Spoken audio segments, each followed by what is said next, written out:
Welcome guys, कैसे हैं? आशा है अच्छी होंगी। साथियों, लास्ट वीडियो में हमने सीखा था स्ट्रिंग के बारे में। हमने स्ट्रिंग की वैल्यू को एरे के अंदर किस प्रकार से असाइन कराना है। अब हम सीखेंगे हम उस स्ट्रिंग के एक एक करैक्टर को किस प्रकार से एक्सेस कराएं। उस स्ट्रिंग को हमने करैक्टर बाय करैक्टर एक्सेस कराना है, तो इसका कोड हम किस प्रकार से करेंगे ये जानेंगे इस वीडियो में, तो इसमें अंत तक बने रहिएगा। नमस्कार साथियों, मेरा नाम है मनोज कुमार और आप देख रहे हैं कंप्यूटर ज्ञान गुरु चैनल। तो चलिए सीख लेते हैं। तो देखिए, यदि हमने किसी स्ट्रिंग को करैक्टर बाय करैक्टर प्रिंट करना है तो उसके लिए हम सिंपल सा कोड लिखेंगे। सबसे पहले तो हमको एक एरे डिक्लेयर करना पड़ेगा ना। मैंने एक एरे डिक्लेयर किया ए नाम का, जिसका साइज मैंने 50 दे दिया। 50 साइज क्यों देंगे ये मैंने आपको बताया था जब लास्ट वीडियो आपने यदि देखा है स्ट्रिंग का हमारा, तो आप ये सारी चीजें समझ चुके होंगे। अब हमने सिर्फ उसके लिए कोड करना है। फिर एक वेरिएबल लिया इंटीजर टाइप का, मैंने लिया यहाँ पे आई नाम से। तो सिमिलरली उसी प्रकार से जैसे हमने एरे लिया था पहले इंटीजर टाइप का, अब हम करैक्टर टाइप का ले रहे हैं, तो हमारे पास एक मेमोरी बन जाएगी, एक एरे बन जाएगा जो कि साइज होगा उसका 50 का। वही इंडेक्स नंबर 0 से स्टार्ट होगा और 49 तक चलेगा। अभी आई की वैल्यू हमने यहाँ पे डिक्लेयर नहीं करी है, सिर्फ हमने आई वेरिएबल डिक्लेयर किया है। जैसे आगे गया यहाँ पे प्रिंट एंटर ए नेम, कोई भी एक नेम हम एंटर कराएंगे जो कि एक एक करैक्टर उसका उस एरे के अंदर असाइन हो जाएगा। अब देख रहे हो आप, यहाँ पे हमने असाइन कराने के लिए स्कैनएफ का यूज तो किया ही नहीं है। स्कैनएफ के अंदर हम स्ट्रिंग को असाइन कराने के लिए %s लेते हैं। तो %s से भी मैंने आपको समझाया था कि सिर्फ एक वर्ड असाइन होगा। यदि हमारे पास मल्टीपल वर्ड है, यानी कि एक पूरी बड़ी स्ट्रिंग है, पूरा एक सेंटेंस है, तो %s से वो पूरा का पूरा असाइन नहीं होगा, उसे सिर्फ एक वर्ड असाइन होगा। तो उसके लिए हम गेट्स लेंगे और गेट्स के अंदर वो पूरा एरे हम यहाँ पे डाल देंगे।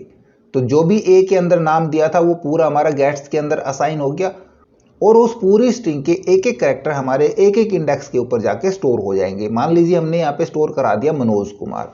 अब आगे चलते हैं, आई को हमने किया आई इक्वल 0।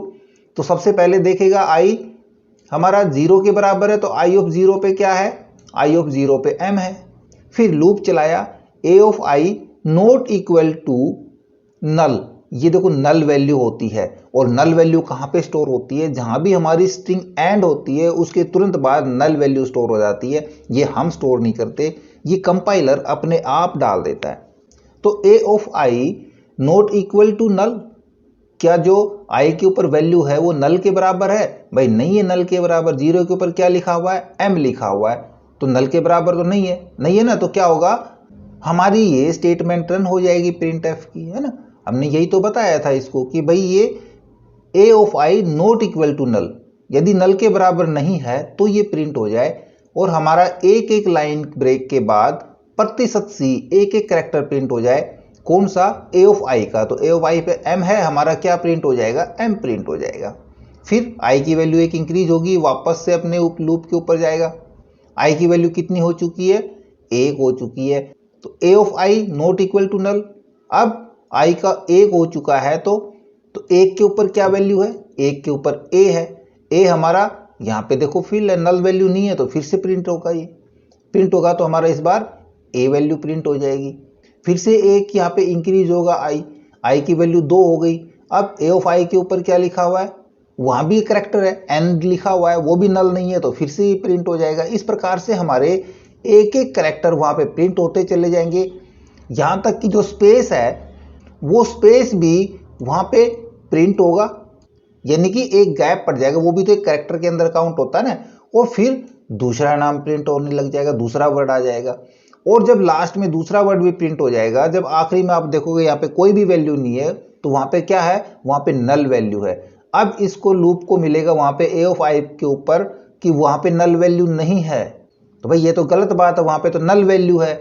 नल वैल्यू है तो क्या होगा, ये लूप यहां से टर्मिनेट हो जाएगा और हमारा प्रोग्राम सक्सेसफुली एग्जीक्यूट हो जाएगा। क्लियर।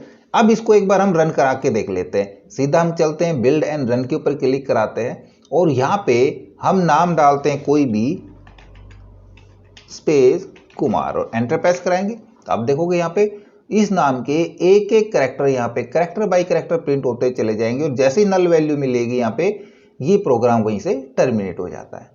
तो सिंपल सा कोड था कि किसी भी स्ट्रिंग के हमने एक एक कैरेक्टर या कहीं कैरेक्टर बाय कैरेक्टर हमने एक एक प्रिंट कराना है, तो हम किस प्रकार से कराएंगे, इसकी एक बार प्रैक्टिस करके ज़रूर देखें। ओके, आई होप वीडियो आपको जरूर अच्छा लगा होगा। इसी प्रकार अच्छे अच्छे वीडियो देखते रहने के लिए लगातार हमारे साथ बने रहे। हमारे वीडियोज़ को ज़्यादा से ज़्यादा दोस्तों में शेयर करें, मैं लाइक करें, और यदि नया हमारे चैनल पे तो हम सब्सक्राइब जरूर कर लें।